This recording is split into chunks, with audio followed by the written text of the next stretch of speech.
एक बार नारद मुनि धरती लोक पर घूम रहे थे और उन्होंने देखा कि किस तरीके से किन्नरों के साथ बुरा व्यवहार किया जाता है और साथ ही साथ जब किसी व्यक्ति के घर में कोई शुभ कार्य हो तो किन्नरों को कितना आदर और सम्मान दिया।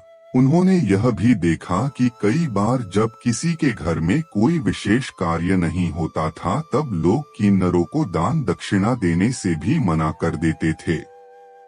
यह देखकर नारद मुनि सोचते हैं कि आखिरकार किन्नरों की उत्पत्ति कैसे हुई और किन्नरों के साथ ऐसा व्यवहार क्यों किया जाता है। यही दुविधा लेकर वह भगवान विष्णु के पास चले गए और नारद मुनि को चिंता में देखकर विष्णु जी पूछते हैं, नारद मुनि आज आप काफी परेशान नजर आ रहे हैं, क्या आप मुझे अपनी परेशानी का कारण बता सकते हो।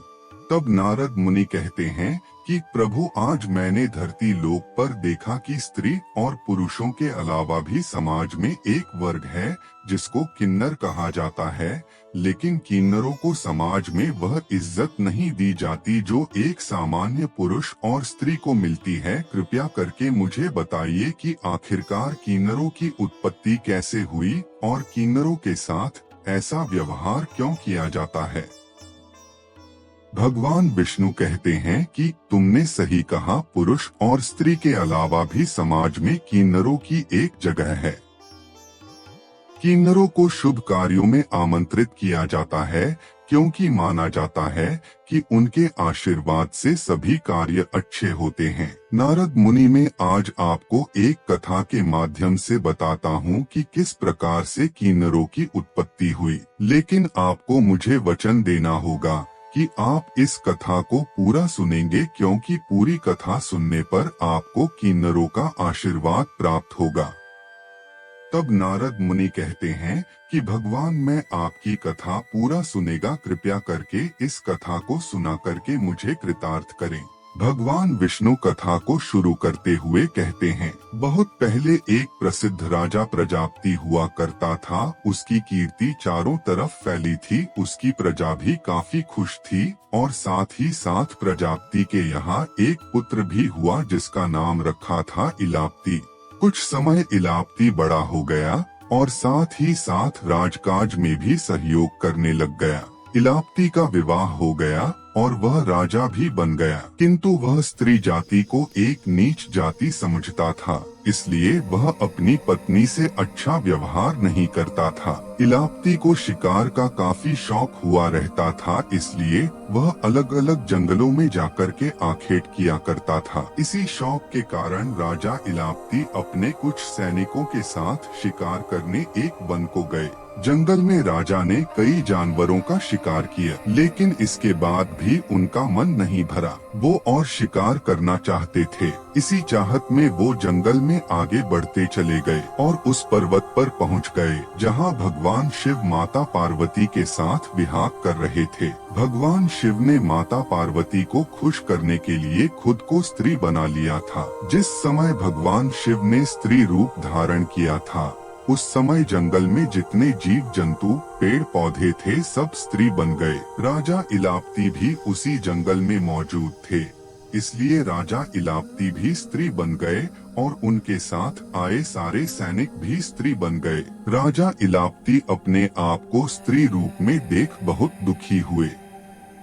उन्हें समझ नहीं आ रहा था कि आखिर ऐसा कैसे हो गया, लेकिन जैसे ही उन्हें यह पता चला कि भगवान शिव के कारण वो सब स्त्री बन गए, तब राजा इलाप्ति और ज्यादा चिंतित और डर गए। अपने इसी डर के कारण राजा इल भगवान शिव के निकट पहुंच गए, जहां उन्होंने भगवान शिव से अपने आप को पुरुष में परिवर्तित करने की प्रार्थना की। लेकिन भगवान शिव ने राजा इलाप्ति से कहा कि तुम अपनी धर्म पत्नी के साथ अच्छा व्यवहार नहीं करते थे, तुम पुरुषत्व को छोड़कर कोई और वरदान मांग लो, मैं दे दूंगा। लेकिन इलाप्ति ने दूसरा वरदान मांगने से मना कर दिया और वहां से चले गए। वहां से जाने के बाद राजा इलाप्ति माता पार्वती को प्रसन्न करने में लग गए। राजा इलाप्ति से माता पार्वती ने प्रसन्न होकर वरदान मांगने को कहा। तब राजा ने अपनी सारी कहानी बताकर अपना पुरुषत्व वापस लौटाने का वरदान माता पार्वती से मांगा। लेकिन माता पार्वती ने राजा से कहा कि तुम जिस पुरुषत्व का वरदान चाहते हो उसके आधे हिस्से के दाता तो खुद महादेव हैं। मैं तो सिर्फ आधा भाग ही दे सकती हूँ। यानी तुम अपना आधा जीवन स्त्री रूप में और आधा जीवन पुरुष के रूप में व्यतीत कर सकते हो। आथा तुम कब स्त्री रूप में और कब पुरुष रूप में रहना चाहते हो, यह सोचकर मुझे बता दो। तब राजा ने काफी सोचकर माता पार्वती से कहा कि हे माँ, मैं 1 महीने स्त्री के रूप में और 1 महीने पुरुष के रूप में रहना चाहता हूँ। इस पर माता पार्वती ने तथास्तु कहते हुए राजा इलापति से ये भी कहा कि जब तुम पुरुष के रूप में रहोगे तो तुम्हें अपना स्त्री रूप नहीं याद रहेगा, और जब तुम अपने स्त्री रूप में रहोगे तो तुम्हें अपने पुरुष रूप का कुछ याद नहीं रहेगा। इस तरह राजा इलापति माता पार्वती से 1 महीने पुरुष इलापति और 1 महीने स्त्री इला के रूप में रहने का वरदान प्राप्त कर लिए। परंतु राजा के सारे सैनिक स्त्री रूप में ही रह गए। उन सैनिकों ने किन्नरों उपाधि प्राप्त की। इस तरह से हुई किन्नरों की उत्पत्ति। भगवान विष्णु कहते हैं कि किन्नरों को न दे दान में कभी भी ये चीजें जो मैं अभी बताने वाला हूँ। सनातन धर्म में दान का विशेष महत्व है। विशेष अवसरों पर इन दानों का महत्व और भी बढ़ जाता है। सनातन धर्म में किन्नरों को दान देना बेहद शुभ कार्य माना जाता है। वैदिक ज्योतिष के अनुसार किन्नरों को दान करने से कुंडली में बुध की स्थिति मजबूत होती है और भगवान गणेश प्रसन्न होते हैं। हालांकि किन्नरों को दान देने के नियमों के मुताबिक कुछ चीजों का दान किन्नरों को देना वर्जित है। माना जाता है कि किन्नरों को प्लास्टिक की वस्तुएं, पुराने कपड़े, तेल और झाड़ू दान में कभी नहीं देने चाहिए। तब नारद मुनि कहते हैं कि तब किन्नरों को क्या दान में क्या दें। भगवान विष्णु कहते हैं कि किन्नरों को अनाज, कपड़े या पैसे दान करना शुभ माना जाता है।